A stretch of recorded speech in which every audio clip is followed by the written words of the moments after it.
Hello friends, இன்றைக்கி நம்ம பார்க்க போகிறது செம்பருத்தி பூ வச்சு ஒரு பச்சடி தான் பார்க்க போகிறோம். இது உடம்புக்கு ரொம்ப நல்லது கூட. இதை நம்ம யாருமே செய்கிறது கிடையாது, ஆனால் செஞ்சு பாருங்கள், ரொம்ப டேஸ்ட்டாக இருக்கும். இது மாதிரி ஒத்த இதழ் செம்பருத்தி எடுத்துக்கோங்க. இதில் இருக்கிற இதழை இப்படி பிச்சு போட்டுட்டு, இது நம்மளுக்கு தேவையில்லை, நம்மளுக்கு இந்த இதழ் தான் தேவை. இந்த இதழை வச்சு நம்ம என்ன பண்ணுறோம்னு பார்க்கலாம். இப்போ இந்த கிச்சடிக்கு தேவையான ஒரு தேங்காய் அரைப்பை நம்ம பார்த்துடலாம். ஒரு பச்சை மிளகாய் போடுறேன், ஒரு 1/4 டீஸ்பூன் ஜீரகம், கொஞ்சமாக கடுகு,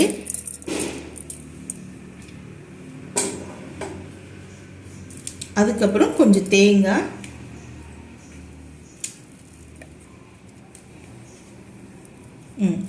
இந்த இந்த தேங்காய், அந்த பச்சை மிளகாய், ஜீரகம், கொஞ்சம் கடுகு, இதை எல்லாத்தையும் நம்ம மிக்சியில் ஒரு அரைச்சிடலாம். ஃப்ரெண்ட்ஸ், நான் மண் சட்டியில் தான் பண்ண போகிறேன். இந்த மண் சட்டியை நான் பற்ற வச்சுட்டேன். இப்போ இதில் 1 டீஸ்பூன் எண்ணெய் விட்டுக்கலாம். எண்ணெய் சூடான உடனே நம்ம தாளிக்கிற பொருள் எல்லாம் போட்டுடலாம்.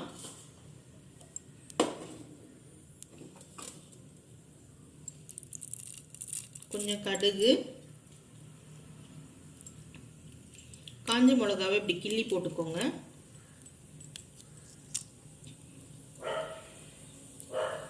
அதுக்கப்புறம் கொஞ்சமாக ஜீரகம்,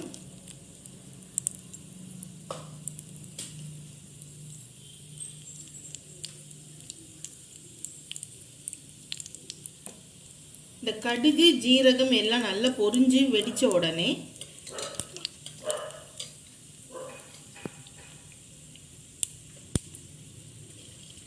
இதை செம்பருத்தி பூவை நான் தண்ணியில் நல்லா அலசி வச்சுருக்கேன். இதை இதில்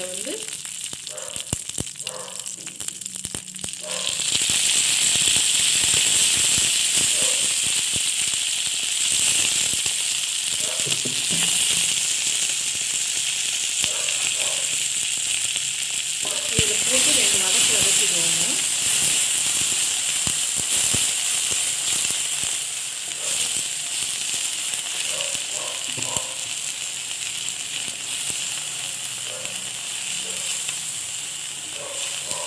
இப்படி நல்லா வதங்கிடும். நீங்கள் இன்னும் கொஞ்சம், நான் ஒரு 10 பூ தான் எடுத்திருப்பேன், நீங்கள் இன்னும் கொஞ்சம் பூ எடுத்துக்கோங்க. நான் கொஞ்சமாக செய்கிறதுனால இது பண்ணுறேன். இப்போ இது வதங்கிடுச்சு. இப்போது நம்ம ஏற்கனவே அரைச்சி வச்சுருக்கோம்ல, அதை இது உள்ளே சேர்த்துடலாம். நம்ம இந்த செம்பருத்தி பூ வதக்குனதில் இந்த அரைப்பும் விட்டு கொஞ்சம் ஜாரை கழுவி தண்ணியும் விட்டுருக்கோம். இதுக்கு தேவையான உப்பு போட்டுடலாம். கொஞ்சமாக இதுக்கு தேவையான உப்பை சேர்த்துடலாம். இப்போ இது லைட்டாக கொதிச்சா போதும். கொதிச்சதுக்கப்புறம் நம்ம ஆறுனதுக்கப்புறம் நம்ம தயிர் சேர்த்துட்டோன்னா அதோட கிச்சடி முடிஞ்சிடுச்சு. ஃப்ரெண்ட்ஸ், இந்த மாதிரி பபிள் வந்த உடனே இதை நீங்கள் ஆஃப் பண்ணிவிடுங்க.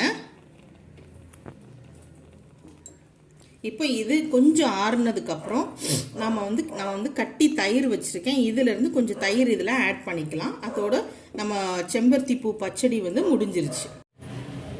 ஃப்ரெண்ட்ஸ், இது இப்போ நல்லா ஆறிடுச்சு. நம்ம கட்டியான தயிர் சேர்த்துடலாம். இப்போ பாருங்கள்,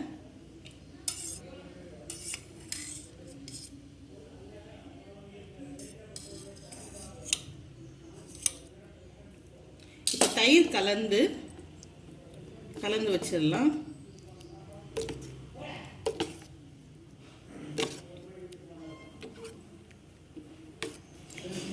அவ்வளோதான், சுவையான செம்பருத்தி பூ கிச்சடி ரெடி. இது நீங்கள் செஞ்சு பாருங்கள். நம்ம ஒரு ஹெல்த்தியான டிஷ் நம்ம செஞ்சுருக்கோம், எல்லாருக்கும் ரொம்ப பிடிக்கும். இந்த வீடியோ உங்களுக்கு பிடிச்சிருக்குன்னா எங்கள் சேனலை நீங்கள் லைக் பண்ணுங்கள், ஷேர் பண்ணுங்கள், சப்ஸ்கிரைப் பண்ணுங்கள். கூடவே இருக்கிற பெல் ஐக்கானை தட்டி விடுங்க.